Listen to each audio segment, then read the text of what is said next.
I've always said from the day I began that Europe should be judged too by what happens in its own neighbourhood. You will look at us from across the pond and perhaps make judgments about our effectiveness by what we do to support those countries on our own doorstep. We've seen, as I've said, the events that have gone on in Tunisia, in Egypt and Libya, where Europe has been fully engaged.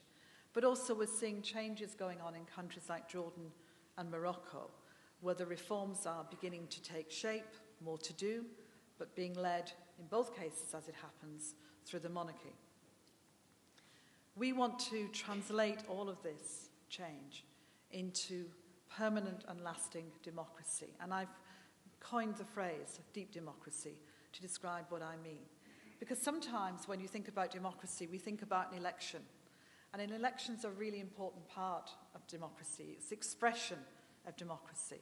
But you and I know it's just one part of it. Because what matters is not that you have one election, it's that you have another one, and another one, and another one. And that you can throw a government out as well as elect one. And that you can rely on the independence of the judiciary, a police force that works for you. That you can have an administration that's not corrupt. That you can have freedom of expression, freedom of speech.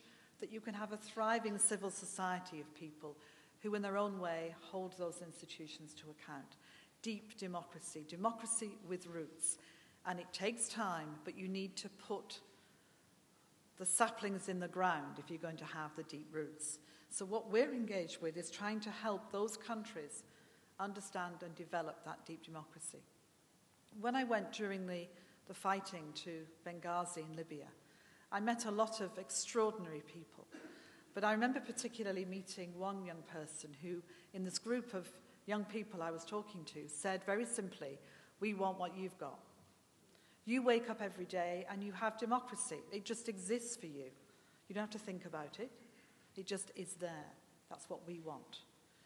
And I remember that very well because for me on that day, he embodied, in a sense, the aspirations of the people of Libya, which I've seen since when I've been to Tripoli, especially, if I might say, for the women in Libya and the women of this region who are absolutely determined to not only have been on the front line, and they were, but to remain on the front line in the political and economic life of their countries. So that deep democracy needs to be fundamental to how we all respond and support the changes.